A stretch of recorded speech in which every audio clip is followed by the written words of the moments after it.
Fred Bear once said, "Immerse yourself in the outdoor experience.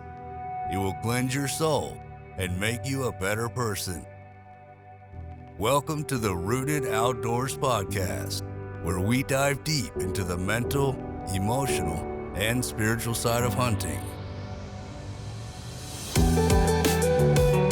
And now your hosts, Dave Ashworth and Corey Bauman. Welcome to the Rooted Outdoors podcast. I am one of your co-hosts, Corey Bauman, and I'm with my good friend, Dave Ashworth. Dave, dude, when was the last time you heard that, man? I feel like it's been an entire lifetime ago, but man, does that sound good. We had so many good times, starting with that phrase, so many good times, good memories, and I am excited to hear it again and to chat again. Dude, some would say it's been a lifetime. Well, I mean, let's be honest. The last couple years has felt like 10 to some of us, right? So, dude, it's so good, man. It's so good to be back. It is, man. I think it's been, I don't know if we looked at the upload date, but I think it's been 2 years almost. And really probably the past year and a half-ish, maybe year, Rooted stuff has really just kind of taken a hiatus in many ways, which I know we'll get into, but yeah, we definitely good to be will. back. We definitely good will. to be back. So yeah, so many things. I was trying to think of like all the things that have. Hold on one second. My dog is just ripping his bone apart. This is what podcasting is. It's like you got dogs and stuff and people. Hold on one second. And the dog Charlie is gonna be a frequent guest on the podcast. So you might as well just invite him in now. So I just he's got his peanut butter bones. He loves these things, but he always eats them when I'm like on a Zoom call or like doing something. So of course I'll have to edit that out at some point or something. Dude, no, I think you just. I like it. I like to just let it ride. Let it ride. It's better that way. I know, but you probably can hear that. Can you hear that or no? I can't hear it now. Oh, well, good. Maybe it's my new microphone here. We're pushing through. We're onward and We're going to keep moving. All right. So I was trying to think of like all the updates I could give, and I'm like, you know what? Let's just like try and think of the 3 biggest updates. So I've got 3 good ones over the past couple years. But I don't want to be rude. Like, I would like to hear from you too. Obviously, I want to hear what's going on in Dave's life. Some of it I know. Some of it I feel like maybe I don't know. I don't know, man. I'm gonna let you kick it off so I can think of 3. 2 came to my head, so I'm gonna think of a third while you do an update, and we'll go from there. Okay. So how about this? How about I'll start off with since Charlie was a good segue into Charlie. I'll talk about Charlie first. That's been a big one. Yeah. I'll talk about that one, and then the other 2 are one's hunting related and the other one's life related. So I'll start off. How about if I start off with one and then you go with one? We'll just go back and forth. Love it. And we'll end on hunting. I mean, that's the best place to end probably is hunting. Done. So Done. Okay. All right. So let's see. So back in 20, we decided we were going to get a dog, just like 95% of the world decided they were going to get a dog in 2020. Well, I had done some research, and even I don't think we talked about it even towards the end of the podcast. But when we even like towards the end of when we started to wrap the podcast, I don't think we were talking about us getting a dog or Charlie or any of that stuff, right? Mm-hmm. I don't think any of that was going on. Maybe we did some Facebook Lives, but anyhow, back in 2020, we decided we were going to get a dog. We had a couple dogs. We had one that had passed away, and we still had one of the dogs we had rescued a couple years ago. And I've always wanted a hunting dog. Like I always wanted some sort of a hunting dog. I thought that was really cool. Back in when I was in college, I did some upland hunting with a friend of mine had a dog, and just over the past couple of years have gotten into duck hunting and just started to do more research on, waterfowl and stuff like that, and just love the idea of having a duck dog. So I started looking into that, and there's the labs, like most guys have labs, a lot of guys have labs out there, but I had to kind of, we have a family, so, and I'm not on the road duck hunting, 60 to 90 days a year. Like that's not even, a possibility, right? So I needed a family dog first. So we had done a lot of research on different breeders and had some referrals and things like that. And we ended up getting a golden. My wife has always wanted a golden retriever. And I was like, look, if we get a golden, I've got to have some hope that this dog can be a duck dog at some point. And so I looked and researched, and we ended up putting a deposit on a litter, and the female actually had really good hunting lines. And we had a deposit on that litter it was a breeder up in Arkansas, and awesome, all the health clearances, just really good breeder, loved her communication, and had a good reputation. And anyway, we put a deposit down, and if you've ever got a dog from a breeder like that, you have to wait. Obviously you're going to wait until the female gets pregnant and all that good stuff. Well, she had bred her, and the litter didn't take, and so we have a 7-year-old, and she was excited to get a dog. Everybody was excited. I mean, everything was so crazy in that year. It's just like that was the one thing we were looking forward to. And so she didn't take, and we kind of held our deposit there, and we really didn't know what to do at that point. And then not too long after, the breeder had reached out to me, and she said, "Hey, I have something that potentially could fit what you guys are looking for. It's not, she sent me the 2 dogs, the parents, and she said, look, the dad has hunting lines. It's pretty distant, but he does have hunting lines, and he is titled. He was titled. There was a lot of show dogs that came out of this breeder, so she wasn't a field breeding golden retriever. If it was my choice, I probably would have went to a field bred golden, but we kind of rolled the dice on it, and she ended up having one that was unspoken for, no deposit down, and it was a male. We were looking for a male, and she had sent some videos over and stuff, and she was looking for a natural retrieve and all the things they look for. And she said, you're going to roll the dice, but you have a good idea, or we have a pretty solid idea that, he's going to be pretty good probably, especially if you obviously put him through a good training program. So, we were like, let's just do it. We'll do it. And we wanted a family pet more than anything anyway. So we rolled the dice, and we ended up getting him. And then I've been training him ever since, and it's been really cool. It's been a huge undertaking. I mean, 4 or 5 days a week, we're training for an hour a day, probably some days longer. But it's been really rewarding at the same time to have a dog that hopefully one day will be able to duck hunt with me, like in a duck blind. And so we're looking forward to that. We got real close towards the end of this year. He just, I felt like I was pushing a little bit too hard, and I want to be patient with it and make sure that he's ready so he gets a good experience. I've had him out, just not hunting. I've had him out, in the blind. He's got to feel kind of all the feels, getting him up at 4 a.m., loading him in the truck, taking him out, throwing decoys out, getting him to see kind of what that's like, sitting steady in his duck blind. We actually had some ducks even come into the decoys. It didn't even take my gun the day I took them, and actually had birds fly in. It was really cool. So I had him out there. So I've been really working with him, and I'll tell you what, if you ever have the opportunity to train a dog, it is a challenge, because there's a lot you can't control, and you just have to be patient, and you have to kind of let the process go. And I've been lucky I'm taking him through a training program that's online, but it's a lot of videos, and it's called 52 Plus through a company called Cornerstone Gun Dog Academy. So you basically pay for their online training, but then there's this whole community on Facebook that you can just ask questions, and it's been really cool. And I've got to know some really cool people through there. Some opportunities to go hunt next year in December. We're going out to West Texas and going to get hopefully to hunt with the Cornerstone guys, and they're going to potentially film Charlie's very first hunt. They're doing a series on all of their well, not all, but a lot of their clients and a lot of their customers with their dogs, and they're going to film them, and then they're going to make a YouTube series out of it. So it's pretty cool. It's been cool, but that's been a big thing that I've been doing the last couple years. What about you, man? What's going on with you? Give me your first one. Yeah. So my first one, speaking of adding to your family, about 2 years ago, we had our first child. We had a daughter. So I don't know where we left off with the Rooted stuff in the podcast, but sometime around then. But a couple weeks ago, she turned 2.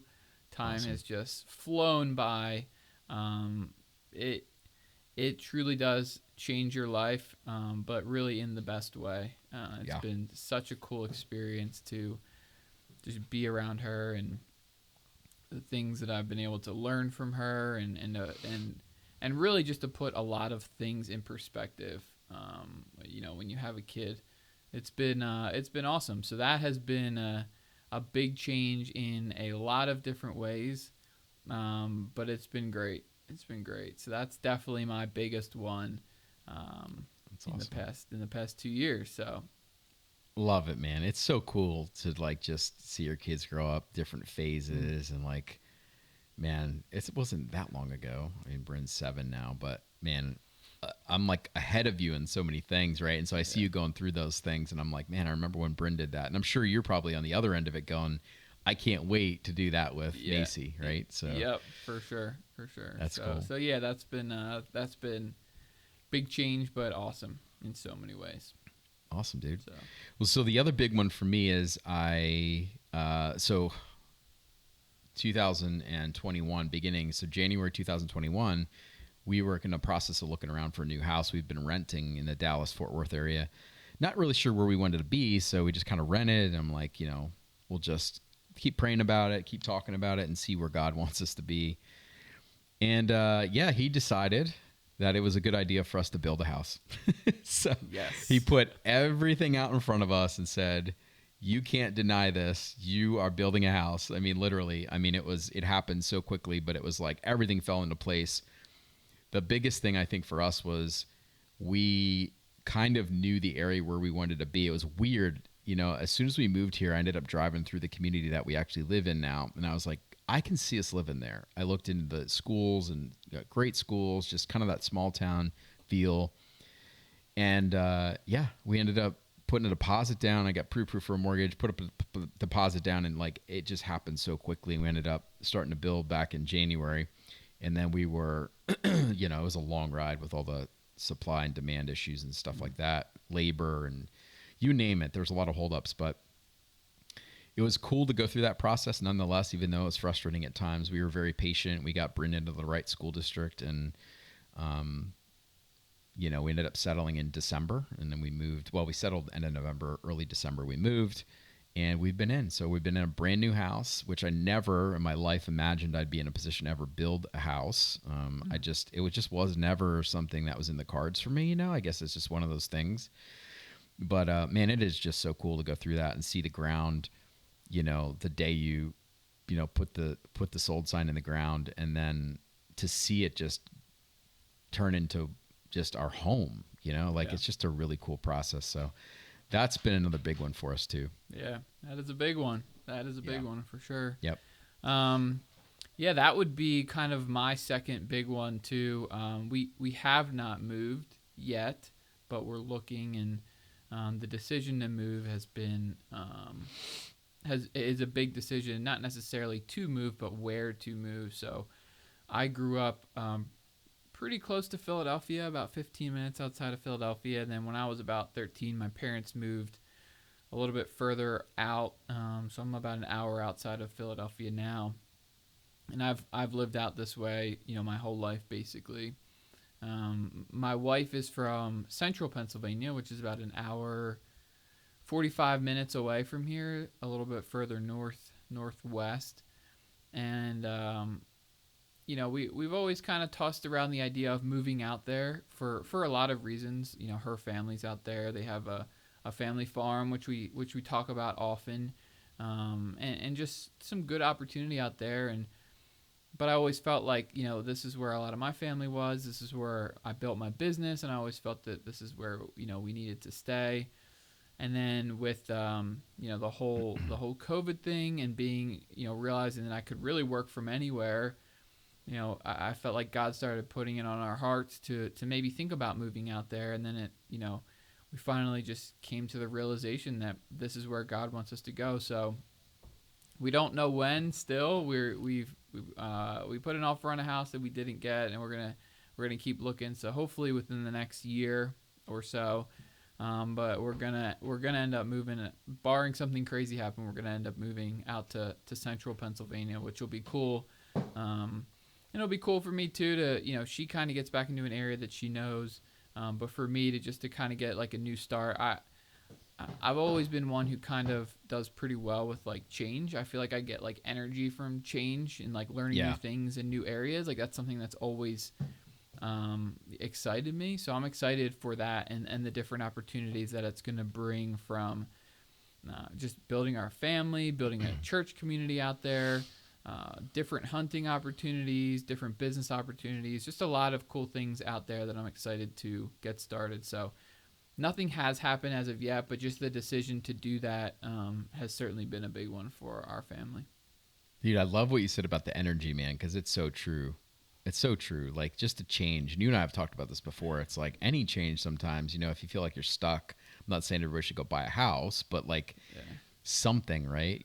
Sometimes you feel stuck and you just need something new. And it's not necessarily like something materialistic even. It's just something different. Yeah. So I mean, even just a simple example, not to go too far down this path, but like work-wise, sometimes when I feel like I'm just like getting in this routine where it's like nothing is happening and I'm getting stale, like I'll just rearrange like my office, and that will give me energy because it's like a new place and it's like okay, this used to be here and now I have this different view. Even just a view from like facing this wall to facing like out this window can really change like your mindset. And so change is a good thing, and so we're excited for that. We're excited. So I'm excited for you, man. It's just a crazy market right now, dude. So I know you're gonna have to make some sacrifices probably to buy the house you want. But man, it's out there. It's out there somewhere. There. We know that God has something for us, so we're just trying to be patient. Yeah. But that's really cool. Yeah. Man. So what's number 3 for you? How about a hunting update? Man, I'll give you a quick hunting update, and then I'll give you kind of the quick cool one about hunting. Mm-hmm. So. Hunting update, the big one. The only deer I'm hunting laughing already. I know. The only deer hunting I did this year was Pennsylvania for 4 days with Dave. I didn't pick up my bow at all in Texas this year because I've been duck hunting and learning how to duck hunt and just totally immersed in that. And every opportunity I felt like I had to deer hunt, I was either too tired from duck hunting or I just had other stuff going on because I was duck hunting in the morning, and then I don't know. I had other stuff I was doing. So I didn't deer hunt this year. And it was funny because I'd like send a message to Dave and I'd be like, this is the weekend I deer hunt. And then I'd message him or he'd say, hey man, how's it going? And I'd be like, yeah, I didn't get out. So anyway, no deer hunting for the big guy this year, but next year, hopefully it'll change a little bit. We've got maybe some other opportunities to deer hunt maybe next year. It'd be pretty cool. So we won't reveal any of that yet, but maybe it might be. Maybe. But no, the big one for me, honestly. So and this is something we're passionate about with Rooted. We know that God put it on us to introduce others to the outdoors, whether it's youth or whoever. It doesn't matter. But we've obviously created a few videos, a few films around. Taking kids out to the outdoors and turkey hunts. And so Bryn, my 7-year-old, she's been asking to go hunting. And, sometimes kids are just like, I want to go with you, but they don't really mean it. Like until you get them out there, it's just like, they're not sure, cold weather, whatever it might be. Right. Well, she's bugging me. And finally I was like, look, I've been checking the weather because I wanted to make sure I took her out and it wasn't, 0 degrees out. It doesn't get that cold here, but it does get cold. And so over Christmas break, I think it was the day before New Year's Eve, the weather was like perfect. I think it was like high 40s in the morning, but like quickly into the 50s, at sunrise. And it was like the perfect day. And it was like a Thursday afternoon, or I think it was Thursday. So I told her that Monday, I was like, look, we're going to go duck hunting this week. Are you sure you want to go? She's like, yeah, I want to go.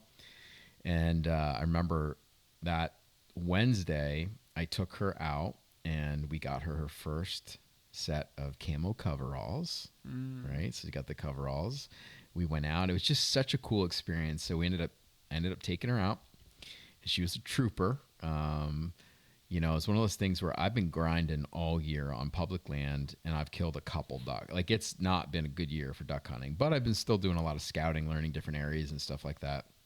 I honestly didn't expect to see anything. This pond we hunted was about 50 yards off the road, off the parking lot. So big pond, easy access, but good for her to get out on her first hunt.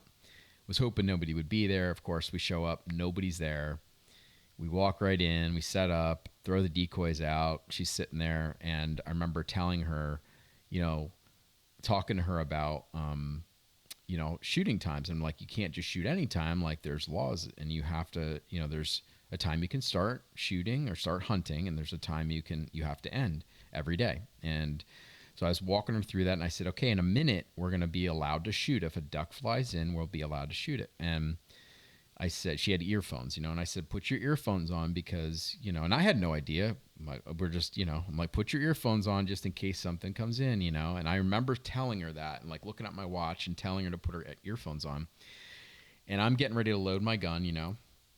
And I just out of the corner of my eye, I see a group of ducks come in, and they're like pretty high out, but they fly across the decoys up. And it was a group of 3. And they zoomed the decoys, right? And she's like, Daddy, were those ducks? And I was like, yep, they're ducks. And they flew up around the right-hand side, like to our right. And kind of behind me was a field. And I kind of lost them. And she's like, should we call, Dad? Should we call? She was really into it. So cool. I was like, let's call, you know? So I hit the feeder call a couple times, you know? And then I looked back down at her to make sure that she had her earphones on. And I lost the ducks. I had no idea where they went. Well, sure enough, they circled around. They made a swing, and they came around, and they came back in. And I looked over at the corner of my eye on the left-hand side, and here they come, dude. And they're cuffed, dude. And it was just like perfect. And they fell right in our lap. And I ended up shooting 2 of them. One of them got out, you know. I shot 2, dropped them right there in the decoys pretty much. And it just like that, dude. It was right at sunlight, perfect shooting time. And it was real foggy that morning. That's the one thing I remember is real foggy, so it was really tough to even see the birds. But it was just really cool. And then, you know, really for the next like 30 minutes, we just talked. And, you know, we went out, we got the ducks. I gave her my phone. She recorded a video of me getting the ducks. Like, it was just really cool, you know. And she got bored pretty quick, you know, but it was it was one of those things where I was okay with that. And then we took her and we had breakfast. She ate a big old blueberry pancake, and we went home, man. And I asked her, I said, would you go again? She said, yeah, I want to go again. In fact, it was crazy. Last weekend I went out, it was 22 degrees at sunrise, just too cold for her. Like, she just wouldn't have lasted. And she kept saying, I want to go, Dad. Like, I'll go. And I'm like, yeah, but we're gonna have to walk real far. It was just not a spot to take her, really, even on her second hunt. So I didn't take her, but she's eager to get out again, which I think is pretty cool. So that's a huge highlight for me. If nothing else happened and I get out that one time with her, you know, it's just something you remember forever, you know? Yeah, you can't. I know that some of my greatest memories, like in the woods, have been some of the youth hunts that we've done. Getting to take some of these kids out and just seeing their faces and like everything about that. And I feel like that just gets amplified, like with your own daughter. It's like another level, you know what I mean? Yeah. It's like that, but like it's your own. That is pretty special. And it's like the perfect day for you. It's funny, man. It seems like every time you like take someone out on their first hunt and introduce them to the hunt, like it's always perfect somehow. You know what I mean? Like every time we've done it, it's always been like, it doesn't always end in like shooting something, but it's always been like perfect, like action and like things happening, and they're excited and they're like set off and ready to go. And like usually it happens pretty quick. It's funny how like God works in those situations. It is, man. It really is. And to your point, even if it's not perfect, it's perfect. Do you know what I mean, dude? Like, 100%. Even if it's not perfect, there's always a message there, and there's always like there's always smiling faces no matter what happens. So it's very cool. Yeah. What about you, dude? You smashing booners up there in PA or what? What's your deal? I wish, man. I wish. Yeah, the last I have been deer hunting the last couple of years. Been hitting it pretty hard. I mean, I've gone pretty hard the past couple of years. Had a couple close calls. Man, I don't know if the closest was this year or when you were with me last year when I tried to draw on that buck, but man, I've been close. I mean, my goal is to shoot a mature buck in Pennsylvania, which is hard to do.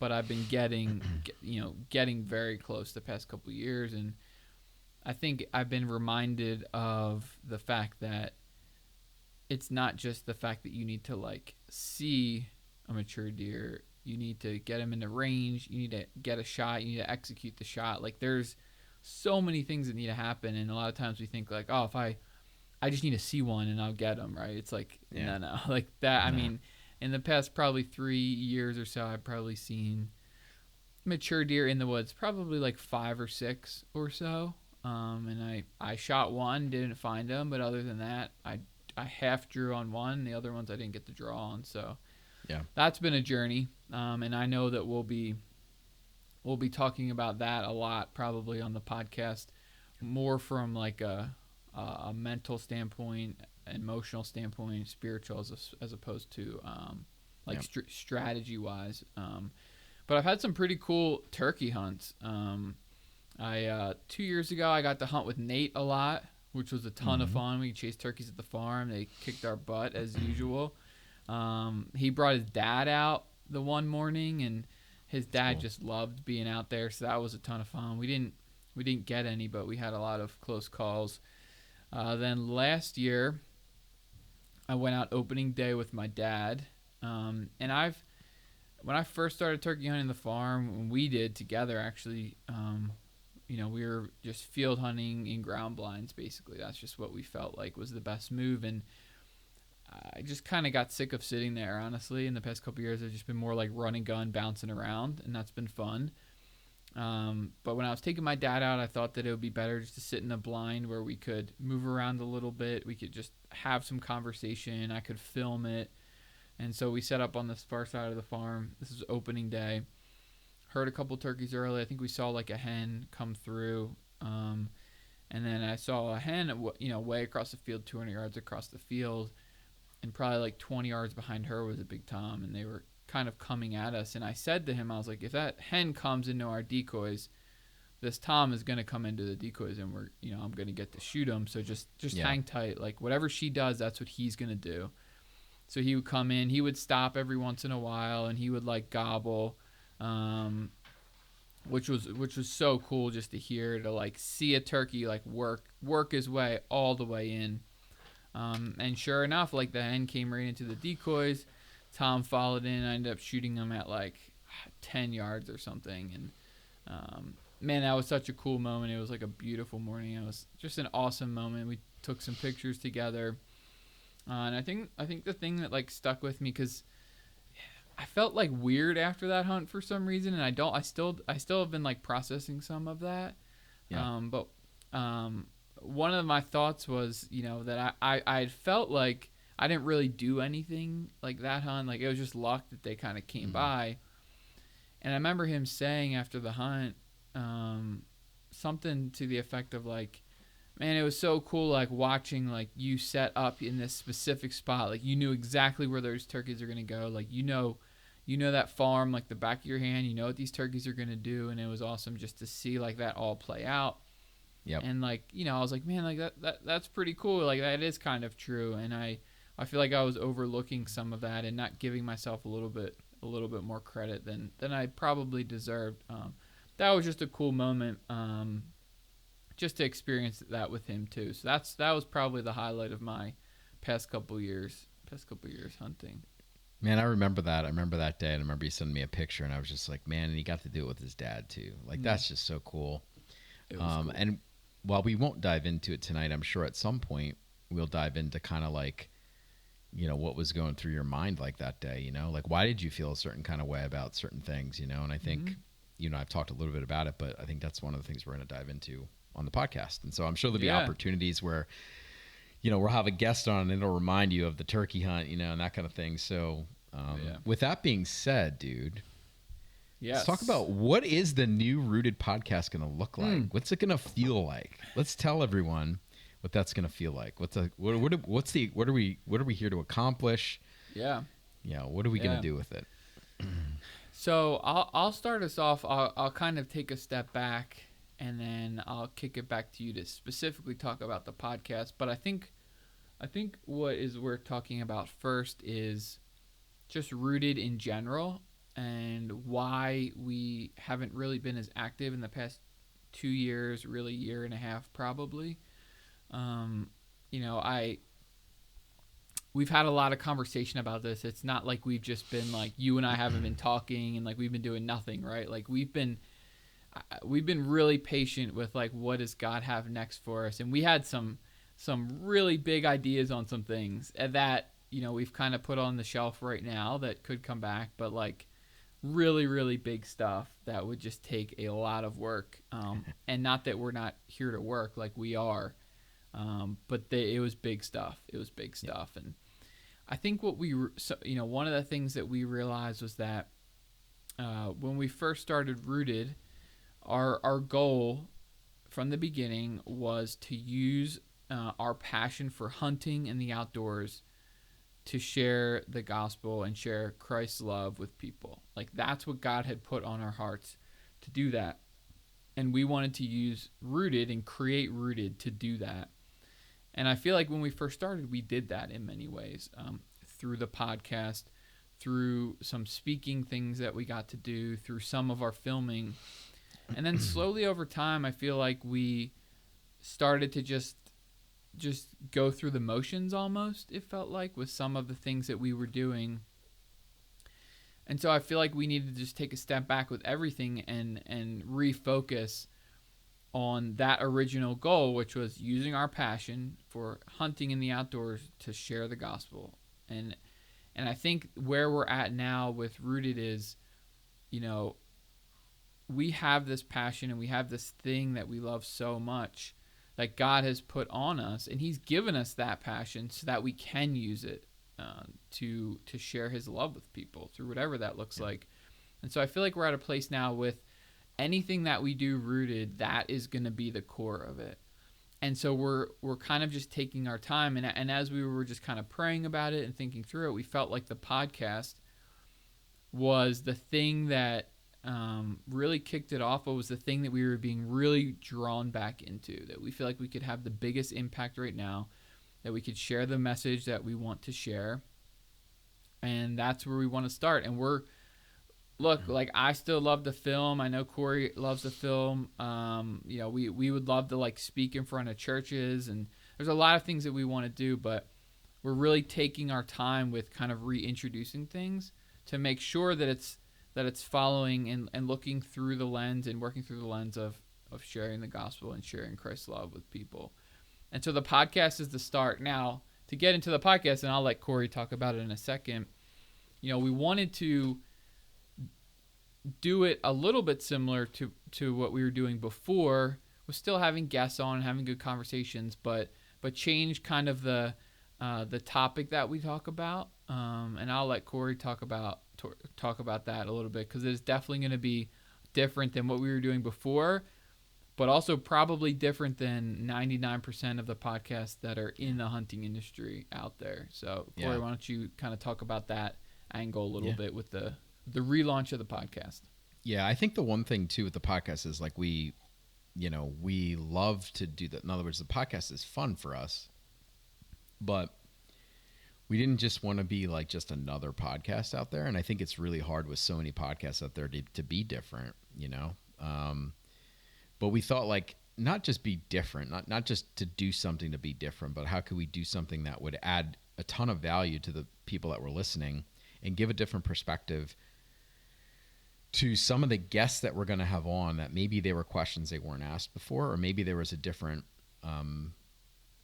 thought process going into like how we approached the guest. In other words, like what questions would we ask? What would we really talk about that would be a little bit different maybe than other podcasts they've been on in the past? Not that we won't talk about, like hunting. We're going to talk about hunting, but our thought process is really more of looking into like the psyche and the mindset and like the mental struggles and the mental successes that hunters go through on a daily basis and on a weekly basis. And how some years are just easier than others, and some years are really challenging. And a lot of times it doesn't make sense. It doesn't make sense why you're struggling because you're doing all the right things, or it doesn't make sense why you have success when you didn't really do anything. To your point about the turkey, like you feel like you didn't do much. You did, but it may not feel right. Like you may question things, but it's like for us is how do we take the best of the best, guys, gals, whatever, that are out there doing this they're doing it at such a high level. We know they struggle also with the same internal things. So how do they get past those things, and diving into like how they felt in certain situations and how did they get past that? How did they sit 15, 20 days in a row in a tree stand all day? Like those are the things they might not necessarily be asked or talking about. They're talking about everything that goes into like killing the animal and getting to that point. But like the mental struggle, I think, or the mental preparation in a lot of cases is much more important than the physical, right? And I know just from going on an elk hunt, physical was important, but the mental preparation of being able to go out there and know you're going to be there for 8 days. It's going to be cold every night when you sleep. You're going to walk 8 or 10 miles a day. How do you prepare for that so that when you get into like day 6, you're like, yep, this is kind of what I expected. Mentally, you're ready to go the next day. So all of those little things, we don't have it all figured out, but that's going to be the approach. It's going to be diving into the mental side of things. And, ultimately, look, there's a mental, there's a spiritual connection to everything that we do in hunting, right? And it's being able to tie the spiritual into that also. And how do we make connections of, how God's working in those things? For us, for Dave and I, we have our individual experiences that we can tie into those things and how God's shown up in certain ways. And honestly, sometimes how we are like, where is God? Sometimes, right? I mean, let's be honest, right? There's times like that. So I think it's just going to be a different approach. What I will say is we're going to keep it valuable so that you guys want to come back and listen. We're looking at probably doing like every other week. So maybe like 2 a month. There'll be some that Dave and I will just do without a guest. We're looking for guests too. So if you want to be on the podcast, you don't have to, how do I say this? You don't have to be a professional hunter. You don't have to, everybody has their own story, and everybody's in their own place, right? Or in their own reality, right now, what they're going through and stuff. So like, if you want to be on the podcast, let's talk about it. We have some guests kind of lined up already. Our first guest is going to be amazing. So we're not going to waste any time by going right to it, right? Getting right to the mental side of things. So we're looking forward to that. What else, Dave? What else do you want to share about the podcast? Yeah, I think one word that I feel like in many ways has been like a theme that keeps coming up in both of us as we have talked about like what is rooted, what is the direction of rooted, is this word community and how to build community. Because it's really important. It's really important. And hunting is a great way to bring people together, right? It is a great way to bring people together. But the reality is we don't know how many more hunts we're going to be going on in our life, if any, right? Like we don't know. There are a lot of things that can happen where we just don't know. But what can build community is, we talk about hunting, we use that as kind of the gateway in, but talking about like the emotional side of it, the mental side of it, the spiritual side, those are things that go beyond hunting. Those are just life things that you can take into life. Yeah. And so we feel like to build a community, to talk about these issues that are just like, they're just deeper, they're much deeper rooted. They can, you can feel it a lot more. You can connect with people a lot more through these things. We just feel like we can build more community around that, and that's a big deal for us. Even if someone joined our community because they like hunting, if that hunting got ripped away from them tomorrow, they need community more than ever at that point. And if we're just talking about hunting all the time, Are they going to keep showing up and being part of that community when they can't do that anymore? Probably not. And that's not okay for us. And so we want to have something that, whether you're into hunting, you're not into hunting, you are into hunting and then you can't hunt anymore, or whatever the case might be, once you're part of our community, we want you to feel like you can continue to come back and get something out of it, because there's so many things that go beyond just hunting as it relates to hunting. Well said, man. Well said. It's so true. It's got to be more than just hunting. That's, the podcast was the first thing that we ever did, really, and that was the one thing that started to build the community and allow us to network and build the awesome connections that we have now. And we've stayed in touch with people, and we've had several people reach out and say, we're excited to have the podcast back, because they enjoyed it also, and they enjoyed being a part of it. And so, we're going to dive deep in. We're not going to be afraid to ask big questions and, talk about scripture and how things relate, how life relates. And to Dave's point, it's going to be, what's the lesson we can get out of this that we can take into life, not just hunting. So I'm excited, man. But, before we kick this thing off, as people are watching this, you can also go to our Rooted Outdoors Podcast.com website, and it's live still, and we have some previous episodes up there. So if you wanted to kind of go back and reminisce a little bit on some of the episodes that we had in the old podcast, you can go there. This is where the new podcast is going to be also, or you can access it on all of the platforms, Spotify, all of the podcast platforms, and be looking for new episodes again every probably other week. We're looking for guests. We've got some lined up, but if you want to be a guest, reach out to us. We'd love to have you on. And yeah, this was so good, man. So good to get caught up, and just feels good. It feels right. It does. It feels right to be sitting here talking again, and get some guests on, man. Some of those conversations, and they're going to be so much better now. I just know it, with some of the things that we're going to get to talk about with people. And I'm as excited just to hear some answers for myself as it is just to share with other people. Some of the guests that we're going to be able to have on, and to ask them questions that they've probably never really been asked or gotten to talk about. For sure. Man, I'm excited about that for myself, selfishly. I'm with you, man. I'm with you 100%.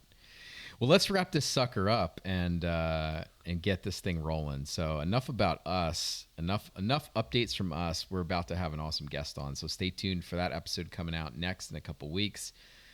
As always, we appreciate you guys, because if it wasn't for the community, it wouldn't make sense for us to do this. So the community is the most important piece of this. We appreciate everybody that's everybody that's been patient over the last couple of years also, that kind of missed the podcast or missed seeing some stuff from us. We're going to be more active on social media. And again, wherever God's taken us on this journey, that's what we're going to follow. And it may not always make sense, but that's okay. We're going to follow it. And we're excited to kind of keep this thing rolling. Why don't you close this down in prayer, and we'll get this thing out. We'll close this thing down. I'm in, man. I'm in. Lord, thank you for this time. Thank you for just this platform that you've given us, God. I pray that we just use it for your glory and nothing more, that we use it to dive deep into topics and things, to seek after truth.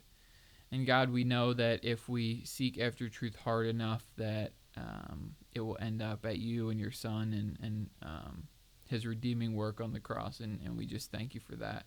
God, guide us as we relaunch this podcast.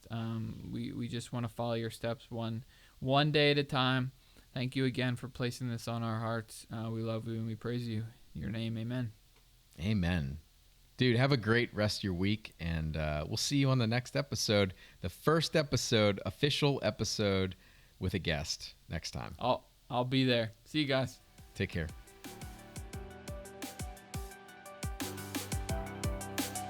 Thanks for listening. Be sure to like us on Facebook, follow us on Instagram, and subscribe to our YouTube channel to stay up to date with everything happening at Rooted Outdoors.